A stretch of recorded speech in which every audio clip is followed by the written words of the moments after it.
Magandang araw sa inyong lahat mga kamatsas. Ngayon naman ipapasadahan natin ang mga kaganapang nangyari sa katatapos lang na round number 2, game number 2 ng ongoing malakasang World Cup na dito nagka-knockoutan na ang marami. Isa na po doon sa naging match ni Wesley So kontra sa Lithuanian Grandmaster na si Titas Tremavicius. Ayan, may nakakagulat na part dito sa kanilang laban mga kamatsas. Sutukan nyo pong mabuti. At susunod gagad natin ang naging laro naman ng batang 12 years old na si Faustino kontra sa veteranong Grandmaster, talagang Super GM na si Vidit. Tinututukan ito ng marami mga kamatsas. At singit na rin po natin sa pangatlo, hindi ko na ilagay sa thumbnail ang laro naman ni World Champ Gukesh. Kamustahin natin si World Champ. Ayan, bago tayo magsimula, ay sagutan muna natin ang puzzle na iniiwan natin palagi sa ating video. Ito yung kahapon, inspired sa games ni Daniel Naroditsky. Ayan, why to play? Congratulations po sa mga nakakita ng brilliant sacrifice. Papasukan ng Reyna doon. Ayan, at sa dark square lang. Hindi pwedeng sa light square kasi po, ayan, nandyan yung bishop, papanain talaga yan. At susundan pa ng rook h2 para may matchas, may mga ganun-ganon. Dito po maraming ways para ma-mate into. 1, King G8, 2. Meron naman Queen H8, King G6, Queen H6. Pero ito po ang nasa solution. Ayun, mate into na kagad sa position na yan. Alright, congratulations po. At ito naman ang iiwan nating puzzle for today's video. Mula pa rin sa naging laro ni Daniel Naroditsky, Black to Play, find the brilliant winning way mga kamatsas. At nga pala mga kamatsas, maisingit ko na rin, sa Friday na po ang ating second edition Kamatsas Friday Night Online Tournament. Ongoing po ang registration, marami nang pumapasok. Ang link ay nasa comment section lang nakapin. Click nyo na po para dire-diretso na po ang inyong registration at ma-experience nyo ang ating second edition online tournament. At this coming Saturday na po ang ating 17th edition ng Kamatsas Federated Rapid Tournament face-to-face. Magkita po tayo sa Nomo Lifestyle Vista Mall sa Bacoor, Cavite. Game number 2, very crucial ang naging laro ni Wesley. Baliktarin natin sa black side. Nag D4 si Titas, D5 si Wesley, Knight F3, Knight F6, C4 at tinirahan ng, ayun, kala ko mag-G3 Catalan pero pinasok ang Queen's Gambit, exchange variation, nag Bishop F4 lang, C6, ayan, para wala na ring Knight B5 na mga ganung-ganung sundot, nag H3 para wala ring Bishop G4 mamaya, at nag-Queen B6. Ayan, medyo kakaiba ang binitawan ni Wesley. Tiniret kagad ang pawn sa B2. Nag-Queen C2 at maagang novelty ang ating natunghayan dito dahil ang old line ay Queen C1. Doon pumunta yung Queen para depensahan ang pawn B2. At nag-Queen C2, novelty G6. Ayan. Okay, para mag-Bishop F5. Yan po ang plano para maatake ang Reyna. Nag-E3 lang. Bishop F5 sinundot. Nag-Queen C1, nag-castling G4, ayun, para atakihin ng Bishop. Nag-Bishop E4 at dito nag-Bishop E2, depensa lang. Ayan, kasi po kung kakapturin ito ng Knight, magda-Knight takes E4, lalakas. Tapos mayroon pang sundot ng Bishop B4, later on check, makakagulo talaga sa puti. At nag-Bishop E2 lang, Knight BD7, nag-castling, kinapture na, no? Ginood mo ba ng computer para hindi na makatalon yung knight po sa E5?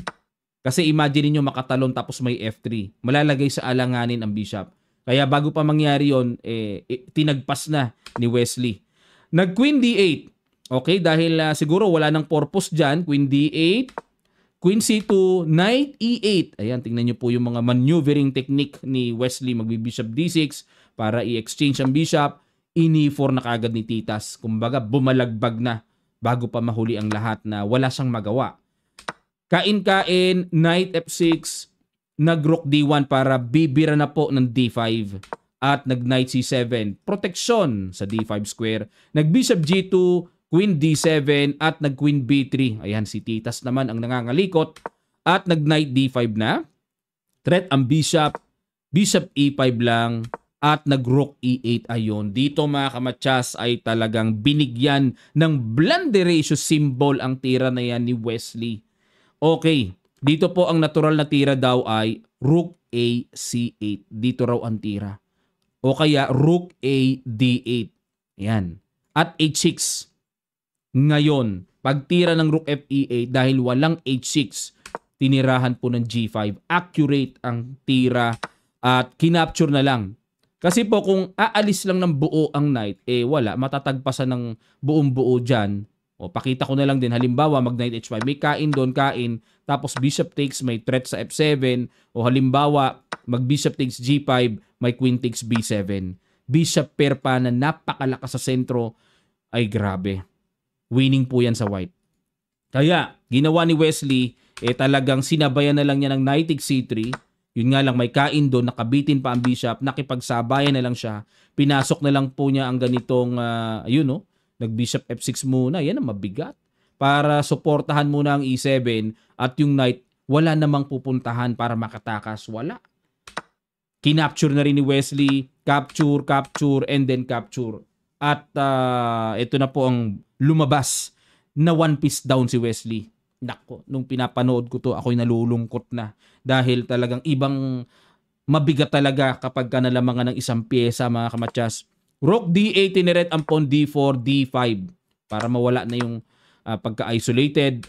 At nag-queen g5 check, bishop g2. Rook d7, depensa muna at nag-queen c3. Ayun, may threatening check.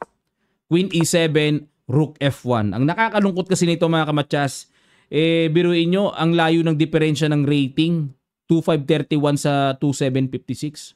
Grabe, halos 200 ang rating difference, no? B6, rook e1, queen d8, ayun.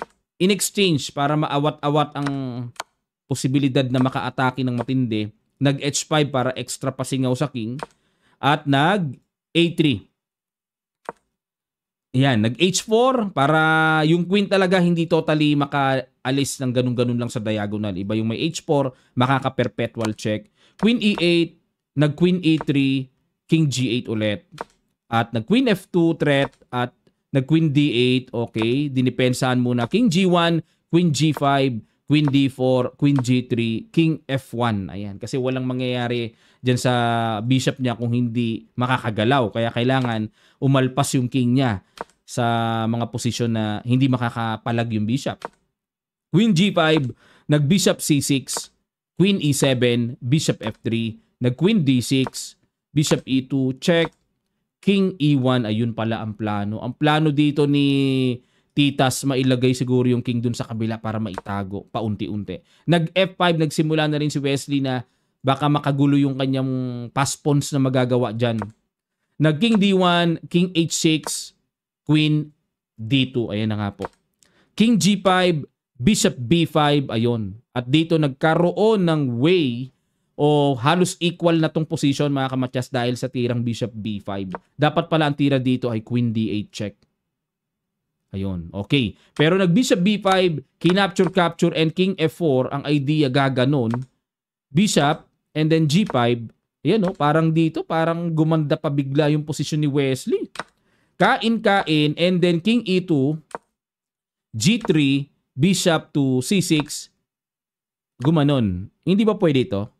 Kasi pagka gumanyan, gaganon. Kasi pagka tumulak, mga kamatyas, gaganito po. Gaganyan kasi. Ayan. Pagka gumanon, di fix na. Wala na. Taliin na yan. Makukuha na yan paunti-unti. At kung ang gagawin naman ay G2, may king F2 lang, hindi na rin madidepensahan. Mukhang magandang tignan pero hindi pwedeng gawin, mga kamatyas. Kaya hindi maitulak ni Wesley. Ang ginawa niya, nag-king E5, king E3, nag-H3. Ayun. Ayun. So dito po, halos equal na eh. Tinan nyo. Equal na eh. Ang tira, king E6. Yun nga lang, talagang iba yung timpla at kalkulasyon ang gagawin dito. O bishop G2 sabay king E5. Ganun-ganun lang pala, no? Ganun-ganun lang. O kasi itong king, hindi basta-basta malapitan yung mga pawns. Kasi, hindi dapat aalis to kasi lalapit din yung king eh. Diba? Aatakihin din yung kabilang pawns eh. Oo nga, no? Grabe pala ito. Hindi rin pala makukuha yung mga pawns na yan. Paano kung hindi pala pwede? Paano makukuha itong mga pawns? O konti pag-aaral lang sa endgame. Kung mag-king D3, dito makikipagsabayan sa kabila, dito naman pupunta. At hindi naman pwedeng yung king ilalayo na lang ng layong-layo. Ay nako, matatalo pa. Kasi, ay grabe, ganun pala, no? Oo, lalabas pala nito ang king naka-freeze lang dito sa gitna. Hindi pwedeng gumanon, hindi pwedeng gumanon. Gaganon lang talaga yan, pabalik-balik, tabla pala talaga. Oo nga, no? Kaso nag-push si Wesley, gumanon, good move. Gumanon, ayun, na-fix, oh. Dapat pala hanggang dito lang yung pawn, wag gagalawin. Ayun, no? Grabe ang endgame lesson nito, no? Kung nandito lang ang pawn, tabla. Kung nandyan lang ang pawn, no? Kaso nung naitulak, mas lumapit pero mas naging losing. Tingnan nyo po hiwaga ng endgame. Gumanon, ganon. B3 para di makalapit kasi talagang manggugulo king ni Wesley. Gumanyan, king D3, gumanon, bishop F3, gumanon, king D4. Okay, gumanon, ganon. Ayun, dito, ganon, B4. So, equal. Ganon. Yun nga lang ang nakakapagtaka dito mga kamatsas. Bakit nag-resign si Wesley? Hindi naman na-flag down si Wesley. Nag-resign po siya sa equal position. Siguro ang nasa isip niya, maaring ang mga pawns na yan, mai-squeeze na ng white king. Tingnan nyo, nakakapagtaka. Oh, nag-resign siya dito pero drawish to. Sayang talaga. O tingnan nyo gagawin ha, halimbawa, ano gagawin ng puti? Halimbawa, gumanon lang para gaganon. Pag alis ng king, lalapitan, may squeeze. Meron po kasing ganito lang. Pagka gumanito, king h4. Pagka gumanon, eto mabigat na tira, may queen. O pagka gumanon, sabay king h3, mag-g2. Grabe pala yan, ano? O halimbawa, variation 1 ito. Variation B na lang yung isusugod natin ito. Okay?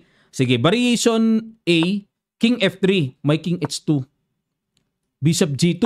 Gaganon mga kamatsa. So hindi makain ito kasi stalemate. Subukan lang kainin. Stalemate. Tabla. Oh. Dito king no. Halimbawa pumunta dito. Gaganon lang. Hindi naman makaalis yung bishop. Magpupus G2. Tabletas. O halimbawa gumanon. May king G1 lang din. Grabe. Napaka-limited ng bishop na yung square ng bishop. Napaka-limited. O halimbawa iiwas natin. O, pag pinush ba? Pag pinush, sabay ganon. Kasi pag pinush kasi, ito lang ang tamang tira. Kasi dito mga kamatyas, pag pinush, may ganon. Talo. Talo, no? Kasi gaganon. O, pagka gumanon, tempo lang. Tempo lang. Kasi pag kinain, stalemate eh. O, patempoin mo muna yung king na lumanding sa light square o kahit saan man, saka capturein with check. Para sugswang. Hindi siya ma-stalemate. O kaya ang accurate move dito, king h2 lang. Magpupush na. Obligado babalik. Pag hindi bumalik, talo pa. O gaganon naman. Grabe, kahit saan pala yon. Kahit saan pala, tabla oh. Grabe, ngayon ko lang na-encounter itong endgame na to mga kamatyas. May tabla pala yung ganong tema oh. Okay, dito naman tayo sa variation B. What if hindi mag-king f3? Kasi pag nag-king f3 may... Pero talagang sa practical mga kamatyas ito gagawin yan. Yan ang practical niya na mangyayari. King f3 talaga. Pero variation B tayo. What if sumugod na lang yung king? Dito no? Saan ba galing to? Gumanon. Okay, gumanon ano. Ang practical nito talagang ano lang yan eh. Gaganon lang yan eh. Variation B tayo. King e4. Para itong king isusugod dito sa pawns. Okay, ang gagawin naman, king G5. Pagka gumanon, sinugod, king F5. Talagang grabe talaga. Ang tira dito, naku, pag gumanon ba? O, gaganon pa rin eh. Hindi pala pwede makipagsabayan kasi gaganon, talo pa. Naku po, grabe. Yun pala mga teknikan doon. Oo, pagka ang king pupunta dito para atakihin yung pawns, huwag ka magsasacrifice doon. Iikot mo lang yung king mo. Pagka naiwan ng king ito, papasok naman. Kaya obligado pupunta dito. O di gaganon din. Tabla talaga, grabe talaga tabla. O kahit saan eh. O yun oh, yun lagi oh. Basta dumikit na yung king ganon, ma-reach mo yung posisyon na yan. Tabla. Basta ma-reach mo yung posisyon na yan oh. O limbawa gumanon. O G2. Kain. O limbawa, sumugod. Wala, timplado, mga kamatyas. O ganon. Kain. Ganon. Dito. Kain. Push. King C3. Push. B3. Push. B2. Push. Queen. O. Check. O. Tabla na yan. Umiling-iling. Ano pa yan? Nakatabla pa. Biglang tumira pa dito. Sorry. Talo pa. O yan, joke lang. Hindi naman pupunta dyan. Punta lang yan dito. O yan, sabay check and then kuha yon, exchange. Tabla, grabe. Grabe, nag-resign si Wesley. From this position, oh, pag ganun, nag-resign. Dito, pag King G4, nag-resign si Wesley. Nakita ko sa video kumamay Hindi naman na flag down. Sayang, grabe. Tabla sana. Kung natabla, tiebreaker games pa. Hindi siya mana-knockout. Yan po ang nakakagulat dito sa laban ni Wesley. Grabe. Okay, move on mga kamatsas. Ganun talaga. Move on tayo. Babawi pa si Wesley sa marami pang pagkakataon mga kamatsas. Okay? So move on tayo. Punta tayo kay Faustino Oro.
Marami talaga nakaabang sa bata na to. Tumira ng E4, E5 si Bidit, Knight F3, Knight C6, Ruy Lopez, Knight F6, Berlin variation ang ginamit. Nag-castling, pinasok ni Bidit yung Knight takes E4. Yun lang.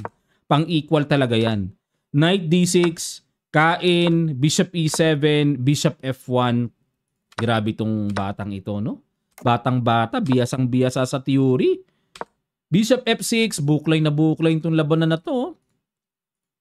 Rook E1 and then Rook E8. Iba na talaga mga bata ngayon, mga kamatsas, ano? Grabe mga bata ngayon. Superb na superb sa libro talaga. Oh. B6.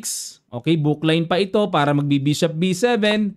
D3, Bishop B7, exchange. Okay, slightly better lang ng bahagya kasi Bishop pair ang na kay Fausti. Queen B4. C5, Queen F4, bookline pa rin. Aral na aral ang batang ito. Sinasangga na nga ni Bidit, wala siyang magawa C3, para walang Knight D4 mamaya. Nag-H6, Bishop D2, okay. Bookline pa po yan, bookline pa. Yung Torre ilalagay sa E1, nag-Rook E8, Rook E1, Rook takes E1, Bishop takes E1, nag-Bishop C6, so wala pang bago dito. Bookline na bookline, pag chinek ba doon? Nag-F3 lang. Ayan ang mahiwaga.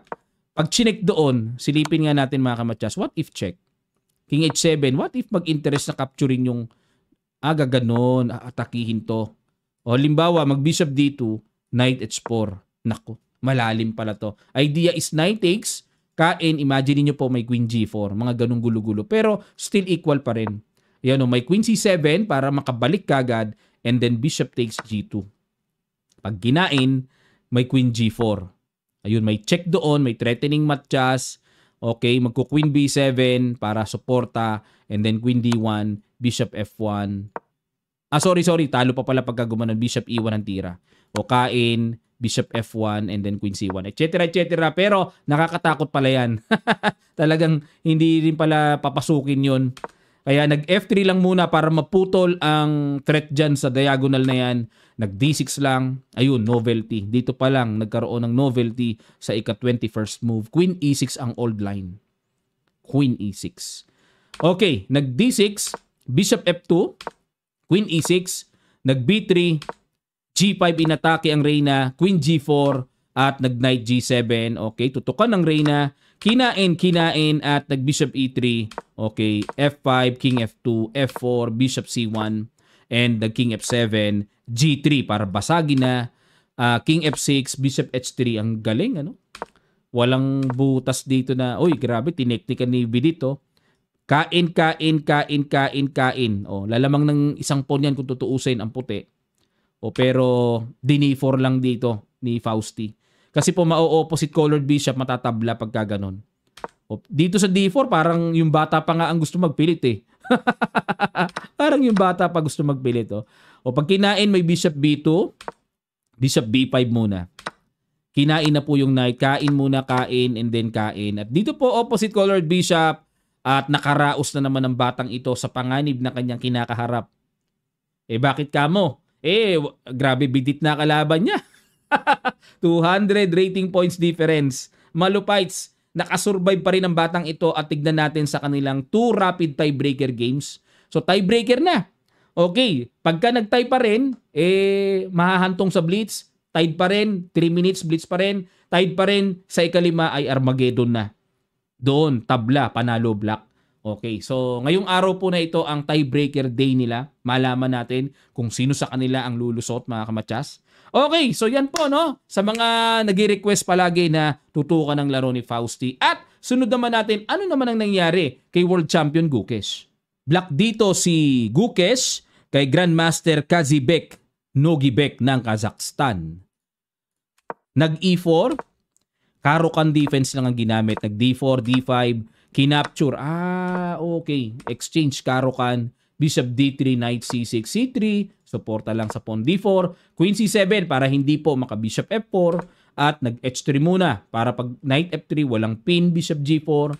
At nag-E6, Knight F3, Bishop D6, castling, Knight G7 at nag-Rook E1.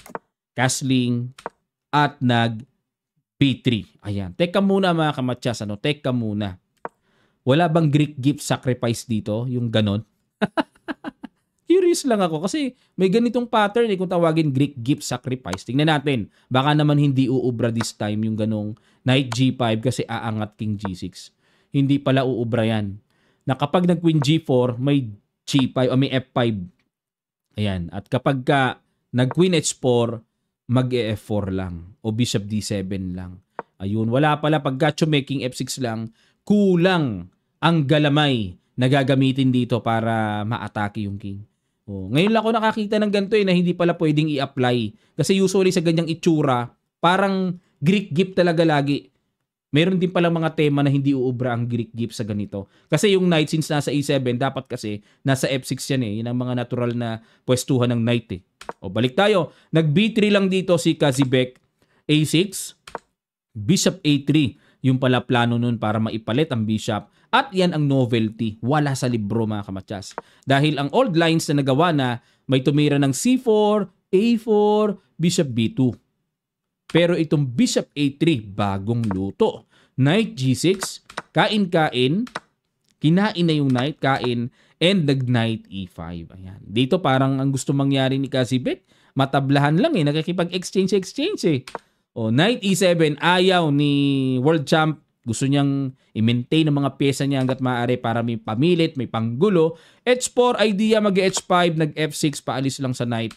Nag-Knight D3 at nag-Bishop D7, Knight D2. Rook C8, threat ang pawn, Rook C1 at nag-Rook C7. Ayun po, magbabattery na. So one step at a time, atakihin ang weakness ng kalaban. So yun po yung nakikita ko kay Gukesh. Knight F3, Rook C8 atake, Queen D2 depensa at nag-Bishop E8. Ayun, ang kunat Grabe ka positional play ni Gukesh. G3, Bishop F7, tinan nyo pa islog-islog yan. King G2, Knight F5 and the Rook E2, A5, Queen E1, Rook C6. Kasi nagpaplano na mag-Knight F4, atakihin yung pawn E6. Nag-Rook C2, B6 lang. Grabe pa, islog-islog lang. Okay, triple attack na.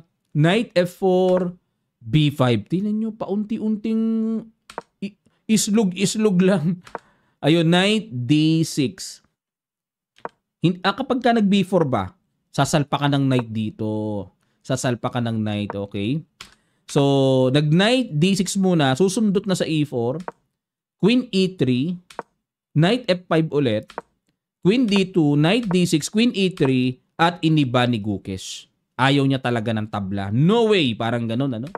Knight C5, sinalpakan na, ini-5 na. Hindi pwedeng capturein kasi lalaglag ito. Pag kinapture po, paki-imagine Knight F5 muna, atakihin muna ang Queen, and then lalaglag ng buo yung Knight. Bini4 para talagang pakung-pako yung Knight sa C5, mapagtakpan lang yung ina-attacking pawn C3. Oo nga naman, ano? Very practical. E4, Knight H2. Ayun, hahanap ng mga sundot-sundot maneuver. Knight C4, pinasukan na Queen A2. Knight A3, Rook B2, Knight C4, at nag-F5. Grabe, pag may tiyaga, may nilaga, mga kamatsas. In F4 na, at dito po, ayun, napagalitan ng computer ang tirang to. Dapat daw ang tira is Knight F1. Oo nga. Knight F1 tapos Knight D2 i-exchange dyan. Hindi ko talaga masama pakiramdam ko sa Knight na yan pagka ganyang nakakapasok. Malakas yan mga kamatyas. Nag F4, kinain na kain, and then Queen A3. Yun lang mga kamatyas. May threatening Knight E3, double. May threatening bagsak yung pawn sa B4. Nag Knight F1 para saluhin yon, di bagsak yung pawn sa B4. Napitas-pitas yung mga kasukasuan, ano? Ayun, ito naman ang kukuntiryahin. Grabe si Gukesh maglaro, no? Parang si Petrosian. Si Tigran Petrosian, ganyan yung pa-islog-islog na pa-weakness-weakness lang ng kalaban O, yun, Queen A5, ayun pa-weak-weak nga lang Rook C2 baba para depensahan, Queen D8, Knight B3, ayun. Okay, tapos na trabaho dito. Dito naman magtatrabaho to attack the weak A2 pawn. Grabe, no? One slog at a time. Islog-islog. Ayun, pinagpatong-patong na dahil ito ang kontiryado. Bishop, ito naman. Pagaganahin na po. Yun, no? Yun naman, no? Grabe talaga magtrabaho. Pyesa ni Gukesh, ano? Grabe, paunti-unti, Kinain-kain na. Ayun, sabay lalagay naman dito. Grabe, unti-unting mararating. Bishop D3. Gumanon. Grabe. Ang daming kunatan, no? Gagapang naman dito. What a wonderful positional play ang nasaksiyan natin. Tinan nyo yan. Grabe, unti-unti lang. Di wala ng Queen E1. Queen D2. Gumanon lang. Ito naman ang puntirya. Ayun, at Queen D1. Sorry. Queen D1, nag-E3. Wala na pala. E2, aray ko. Kinain, ayun. Nabalian pa. Ayun! What a move by World Champ. What a move. So, lalabas naman yung pagka-tactical pagka kinakailangan na. Lumabas na pero kung wala, nakita nyo yung mga paunti-unting gapang ni Gukesh, ano? Grabe. Resign po. Bakit? Pag kinain, wala na. Kuha din naman ang Queen. Talo na yan. May paspon pa. Ni-resign na ni Kazibek. At si World Champ ay uungos sa round number 3, mga kamatsas. Okay. Grabe. Ito na po ang... Tingnan natin ang kanilang pairing bracket, mga kamatsas, kung ano na ba ang struktura. Okay, dito nagkatalo na rin. Ang makakalaban ni Gukesh ay si Frederick S. Bain. At, ayan, ito wala pa kasi 1-1 pa. Ibig sabihin, dalawang tabla yan. Dalawang tabla. Ayan. Si Jakovir Sindarov. Panalo na, waiting na at nag-iintay kung sino makakalaban. Hindi ko alam kung sa taas kukuha o sa baba. Malaman natin, ano. Shakhriyar Mamedyarov, 1-1 din. Kay Kantor. Okay. Ayun, may nanalo na. Hari Krishna, tinalo si Nesterov. Jordan Van Forest. Okay, nanalo na rin. Kanino siya kukuha ng laban? Sa taas ba o ano? Yan na po yung mga nanalo. Alexis Sarana. Naku, yun at yun din, ano. Jose Martinez, hindi pa tapos. 1-1 pa. Okay, ayun, si Wesley nga na knockout na. Grabe, sayang talaga. 1-1 pa rin kila Tari. Ayan. So, etc. mga kamatsas. Gracious ang labanan dito. Talagang, nako, maghintay tayo. Malakasan talaga. Sayang kay Wesley, no? Nang hinayang ako. Grabe, parang feeling ko talaga kayang-kaya niya yung kalaban niya kung umabot sa tiebreaker games. Yun nga lang talagang, kumbaga sa na feeling hopeless siya sa last part ng position. Akala niya parang masisimot lang yung pawns niya. Meron pa palang aninag ng perfect equal position sa endgame na yon. Grabe pala. May panabla pa pala yon. Ang hiwaga talaga ng endgame, ano? Okay po mga kamatsas, at ganun talaga. Push pa rin natin ang suporta kay Wesley. Babawi pa yan sa marami pang pagkakataon, mga kamadyas. Okay, wag po kayo madidismaya. Bahagi po sa chess talaga ang pagkatalo. Natural yan. Kahit nga si world champion, kahit si world number 1 Magnus, natatalo pa rin, di ba, mga kamadyas? Ganun talaga. Sama po natin yan sa bahagi ng chess. Okay, at malapit na po ang ating second edition online chess tournament ng Kamadyas Friday night. This coming Friday na po yon, 7 p.m. Sali na po kayo. Marami na uling nakapasok kagaya ng first edition natin. At yung 17th edition naman ng Kamadyas, free registration. May food pa sa mga players na nakapasok sa slots. This coming Saturday na po yon sa Nomo Lifestyle Vista Mall sa Bacoor, Cavite. Magkita-kita tayo doon, mga kamadyas, at masaksihan natin ang mga umaatikabong magiging laban ng mga masters doon. At muli po, shoutout din sa ongoing na 6th ASEAN Plus International Tournament na ginagawa naman po ngayon sa Misamis Occidental. Ayan, shoutout kay Engineer Ray Urbistondo at kay Governor Henry S. Waminal at sa National Chess Federation of the Philippines, no, to organize this prestigious tournament sa Pilipinas ginaganap, mga kamadyas. Makiki-update din tayo right after this video. Makiki-update po tayo sa report ng Day 3 na kaganapang nangyari doon. Maraming salamat. Magkita-kita pa tayo sa mga susunod pang chess updates.